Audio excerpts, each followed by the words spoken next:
All right, we've talked about the storylines heading into the second half of the season for Pitt. But what about players to watch? Who are some of the key guys that you need to keep an eye on? And not just who do you need to watch, but who's important for Pitt in this second half of the season? We've got 5 guys today, and 5 is probably more like 10 or 15 because we can never just limit it to 5. We've got players to watch as Pitt goes into the second half of the season on today's Morning Pitt on youtube.com/Panther-Lair.com.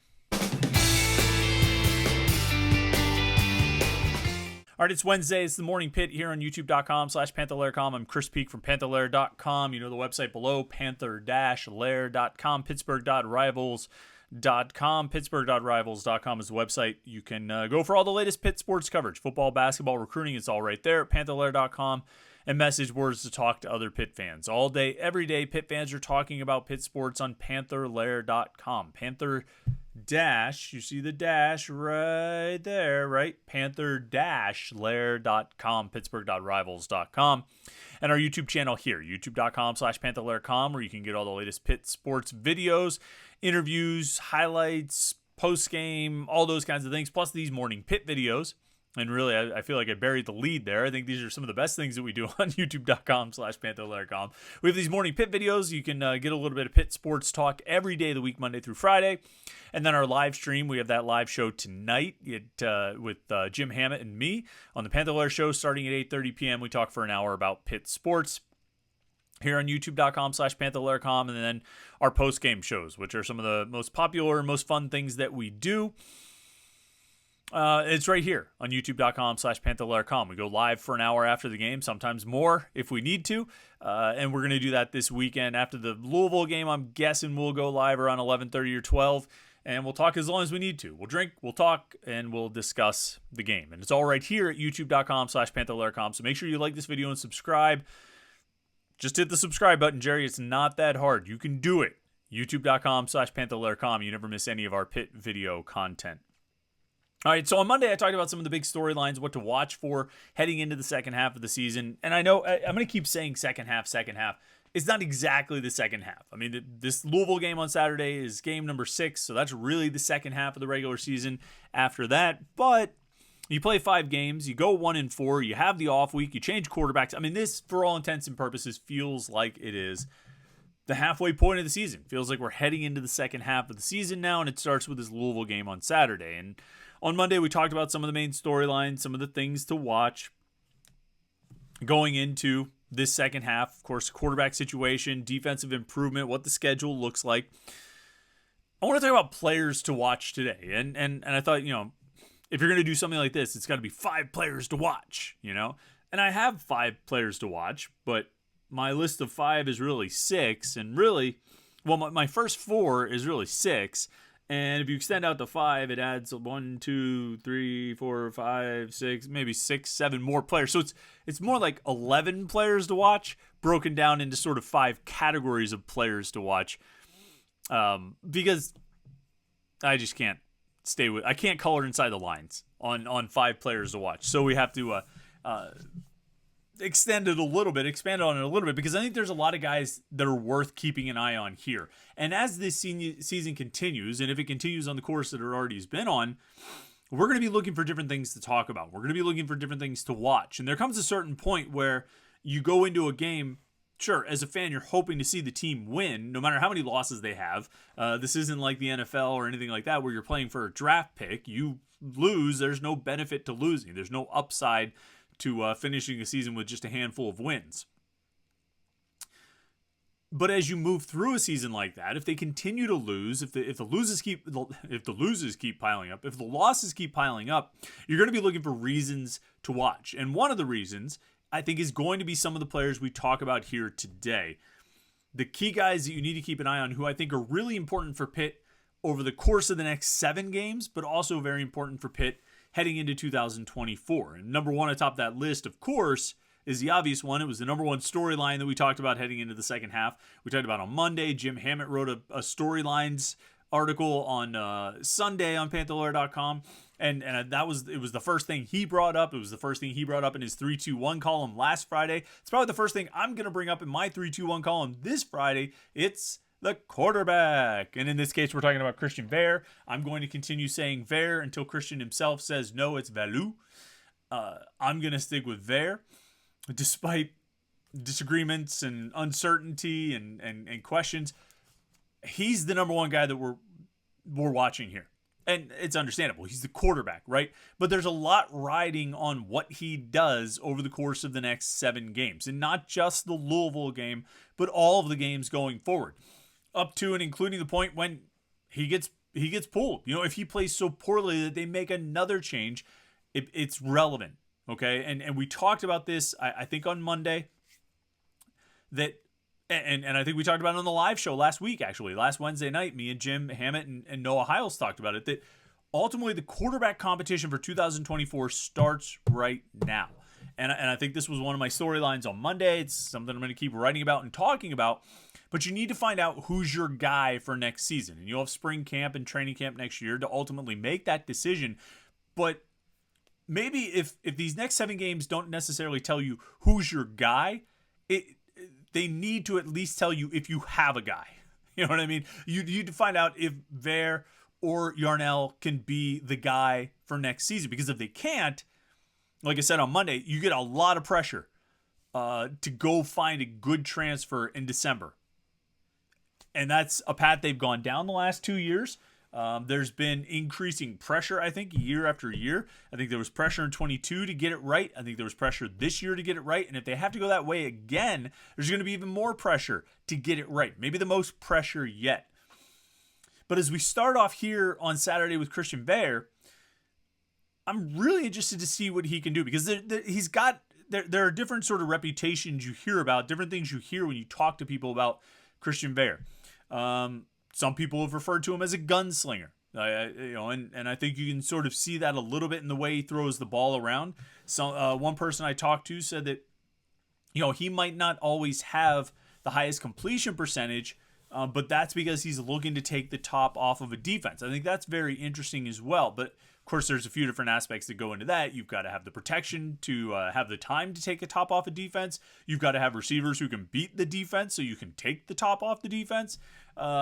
And then obviously you've got to be able to make those throws. I think what I'm most interested in seeing, I'm all about resetting to 0 right now, right? Starting over and just saying, okay, let's go back to the start finish line. Let's go back to the starting gate and just get to average. Just average quarterback play, because I think you can make a pretty good case that with just average quarterback play, this team is probably 4-1 right now. At worst, 3-2. And this is a debate and a discussion that people have had, particularly in light of some of the Keaton Slovis conversation from yesterday about where Pitt would be with Slovis. And somebody pointed out his stats and kind of where he ranks this year in quarterback performance. And it's not great. He's not top 10 in the country. He's like right in the middle of the pack. Well, right in the middle of the pack. If you could get middle of the pack quarterback play through the first 5 games, we're looking at a very different team in a very different situation. We're looking at a team that probably only needs 2 wins to get to bowl eligibility, as opposed to 5. And we have a very different outlook on this team. And we might be looking back and saying, well, they lost to the only good team they faced. And that's true, but that's far better than the alternative, which is they lost to every team they faced. And so there, at the very least, just needs to be average. Now, if that runs counter to whatever nature of being a gunslinger he may or may not have, to take the check down passes, to take the easy passes, to just make the throws that are there, which is something Phil Dracovic was unable to do with any kind of consistency over the first 5 games. That might run counter to Christian Veilleux's nature and makeup, but that he needs to play within the offense that way. I don't think you go into this game against Louisville saying, all right, Christian, we need you to carry us down the field here. Not going to be able to run unless you're making deep shots, throwing it down the field and loosening up this Louisville defense. Louisville defense, it's pretty good. Louisville defense had sacked Sam Hartman 5 times on Saturday. Louisville defense had held Notre Dame's rushing game to like 40 yards or something. It's going to be tough because you're going to need to attack at least somewhat vertically to try and loosen up Louisville's defense. But just to get things started, you got to make some quick, easy completions, some high percentage throws that Phil Dracovic just wasn't able to make consistently. For whatever reason, he wasn't able to make those throws consistently. Christian Veilleux is going to have to come out and make those throws. Use Gavin Bartholomew in the flat. Hit the running backs on check down passes. Take Konate Munfield for 7 yards, 8 yards. Get an easy completion to Kenny Johnson. Do these things. Get back to just average quarterback play and build from there. Don't go out and try and be ACC Player of the Week in week 1. Just work your way up to average quarterback play and then see what you can do after that. Because if you can get average quarterback play and move the ball that way, just sort of dinking and dunking and chipping away, eventually you're going to loosen up Louisville's defense, and you're going to be, in theory, you're going to be able to start running the ball. Virginia Tech's run defense is bad, but it's much better when they can put like 10 guys in the box because they have no threat of defending the pass. They're not worried at all about defending the pass. So you can't do that against Louisville. You need to chip away. I think you need to dink and dunk. I think you need to show that you can complete a bunch of passes. A little bit like that North Carolina game where Phil Dracovic completed 11 passes in the first half. You need to go that route. That's the kind of game it needs to be from Christian Veilleux, and we need to see that he's capable of doing that. And if he can establish that baseline, then we'll see what he can add on top of it going forward. But he's going to be one of the most interesting guys, I think. No, it's not something like, maybe I think he might be interesting over the next 7 games. No, he is the most interesting guy on this team over the next 7 games. And number 2, guy that I think we need to keep an eye on, that I actually think could be in line to really break out in these next 7 games, is Dayon Hayes. And I think Dayon Hayes, I think there's a lot of frustration with how Dayon Hayes has played. I think there's been a lot of frustration with Dayon Hayes' performance so far this season. I think that was the case even before he had the Louisville game where he missed a ton of tackles and missed a lot of good opportunities. I think there's disappointment in the fact that he has played 5 games and he has 2 sacks. I think there was an expectation that if Pitt's pass rush was going to move forward into this new era of QBKs and new era of pass rushers, a new era of defensive line play, Dayon Hayes was going to have to be the guy who was leading the charge. And to have 2 sacks through 5 games, that's not getting it done. But I think Dayon Hayes can really finish this season strong. I think he can be one of their best players over the course of the second half of the season. Because it's not necessarily that he's not getting there. I'm not going to get into the pass rush win rate. I don't want all of Steelers media to come arguing with me and attacking me for using a PFF, Pro Football Focus signature stat or something like that. It's not about pass rush win rate. It's about the fact that he's getting pressure on the quarterback. Despite only having 2 sacks this season, Pro Football Focus credits Dayon Hayes with 21 pressures. After 5 games, which some teams in the country have played 6, after 5 games, Dayon Hayes ranks 15th among Power 5 edge rushers in total pressures. He's played 5 games, and other guys have played 6. He's 15th. In the ACC, he's 6th. So you got a guy who's top 10 in the conference among edge rushers in pressures. Even though he only has 2 sacks, he's getting into the backfield, he's getting after the quarterback, and he's impacting the play. I have a feeling, and I could end up being wrong about this, I think sacks can start to come in bunches. I think you can get really close. I think you can be right there. He had a lot of opportunities against Kyron Drones at Virginia Tech. He just wasn't able to finish the play because he had missed tackles. He's incidentally tied among ACC edge rushers in missed tackles this season, according to Pro Football Focus. So that's kind of a negative stat. But I'll take that. I'll take the missed tackle stat because that means you are getting to the ball carrier, whether it's a quarterback or a running back. You're getting to the ball carrier. You're not finishing the play. And there's something they said for finishing the play. But give me the guy who's getting there, and I'll help him learn how to, the fundamentals of tackling, how to get a guy to the ground. I'll take that over the guy who can't get to the quarterback, the guy who's too slow off the edge, the guy who can't beat the tackle and get into the backfield and chase the quarterback. Give me the guy who's getting there, and we'll work on the fundamentals to get the quarterback to the ground.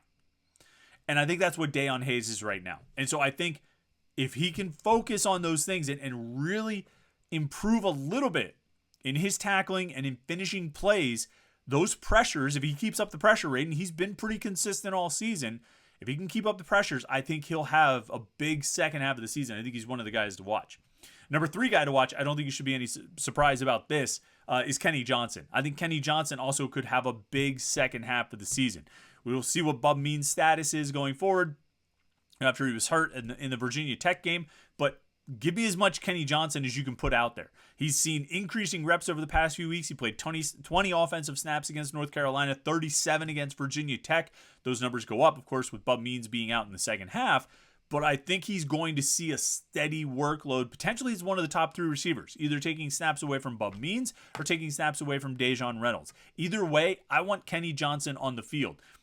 Partially for the long-term impact. The more experience he gets, the better he's going to be, better position he'll be to step into a primary role next year. But also because I think he's one of the playmakers on this team. I hear this a lot, that they just don't have any star players. They don't have any impact players. They're just average guys. Well, if that's the case, and I'm not entirely sure that it is, I think young players can grow up. But if that's the case, Kenny Johnson made the biggest splash play of the season, right? I mean, the 100-yard kickoff return. I'm not sure what more any guy on this team, offense or defense, has done. Maybe Rasheem Miles blocking 2 punts, Braylon Lovelace returning a scoop and score. But Kenny Johnson made the biggest play of the season, the most exciting play of the season. And it's all blocking and speed and all that stuff. But get him the ball. Get him more involved in the passing game. You want to run some of those sweeps, that's fine. But get him more involved in the passing game and let's see what he can do for now and for the future. I think Kenny Johnson's one of the most interesting guys. Number 4 on my players to watch. This is where I start adding a lot of numbers. Both of the safeties. This is no disrespect to PJ O'Brien, but I mean, what we've seen for the most part has been Javon McIntyre and Donovan McMillan, at least dating back to like the West Virginia game. Those seem to be the primary 2 guys. And PJ O'Brien rotates in. He's going to see time. He saw time against Virginia Tech. But let me see.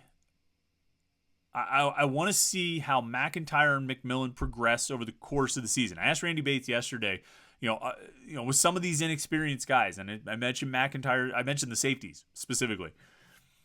When you look at game 1 and you look at game 5, are you seeing that the mistakes from game 1 aren't really being made in game 5? And he said, yeah, largely, but it's mostly just about tackling, that they didn't tackle well enough. I think those guys have improved as they played over the course of the first 5 games. That needs to continue because if it does, you're going to get probably 2 more years out of McIntyre and McMillan, which is a dream in this defense. To have starting safeties together for 2 years is a great bonus, a great boost. You get them together for 3 years, I mean, you're in great shape. And if it's McIntyre and McMillan, who I think are both really good players, if you could keep those guys together for the rest of this season, for next season, and 25, which I think they've got the eligibility to do so, I think you're going to be really set in the secondary. And that's going to be a huge bonus for this defense. And I think it's going to be, I think it's going to make them really good.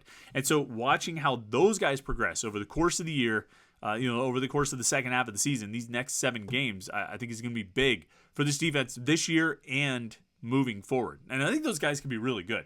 I like both of them. I like how they fit into Pitt's defense and the roles that they're playing right now. McIntyre in that field safety spot, McMillan in the boundary safety. I think they're both really good fits for those positions. And then PJ O'Brien as well, working into the field safety, sliding McMillan, or sliding McIntyre over to the boundary safety, or lining up next to McMillan. I like all 3 of those guys. But McIntyre and McMillan are really the 2 that I'm keeping an eye on, and I'm really interested to see how they play in the final 7 games. And then my 5th player to watch is like 7 different guys. Because the reality is, and again, you don't want to give up on the season, but you need to get some hope out of this year. And more importantly than hope, because hope is some weird nebulous thing, you need to get guys ready for next year. And coaches, I don't think would ever say this publicly, like, yeah, we gotta get some guys out there and start getting them reps so we're ready to play for next year, because it sort of carries an air of giving up on this season, and coaches can't and never would do that publicly or formally or officially. They're not going to say we're basically punting on 23, we're trying to get our guys ready for 24, but they need to get their guys ready for 24. And whether that's Sean Fitzsimmons or Ryan Baer is already out there, but you're going to be keeping an eye on him because you want to see improvement from him. If you can get some young corners out there, whether it's Rylan Gandy or Noah Bigelow, Tamarian Crumpley or Shadarian Harrison, Rashad Battle when he comes back, you need to get those guys out there. Sam Okunlola, you need to see him progress. Braylon Lovelace getting a lot of playing time. Rasheem Biles and Jordan Bass. Even if it's largely on special teams, but you get a little bit of defensive work for those guys, you need to see them. And I think you want to see what they're able to do. And I don't think you punt on the season just to get those guys playing time. But from where I'm sitting, and probably from where you're sitting, these next 7 games, a big point of emphasis is going to be seeing what those guys can do and seeing what progress they make and what they can end up contributing this year and how it positions the team for next year. So those are some of the guys I'm going to be keeping an eye on. It was 1, 2, 3, 4, 5, 6, 7, 8, 9, 10, 11, maybe as many as 13 or 14 guys I'm keeping my eye on. Yeah. I just have a hard time with formats. I have a hard time with formats. I got to keep working on that. You need to like this video and subscribe. It's not that hard. Hit the like button, hit the subscribe button right there on youtube.com/Panther-Lair.com, and then head over to the website, Panther-Lair.com, Pittsburgh.rivals.com to get all the Pitt sports news. Thanks so much for tuning in today. Hope you've had a great week so far. Don't forget the live show tonight, me and Jim Hammett, 8:30 p.m. right here on youtube.com/Panther-Lair.com. So tune in for that. Join the hour of Pitt sports talk, and we will we'll catch up with you tomorrow. Enjoy your Wednesday, and we'll see you on the Morning Pitt on youtube.com/Panther-Lair.com.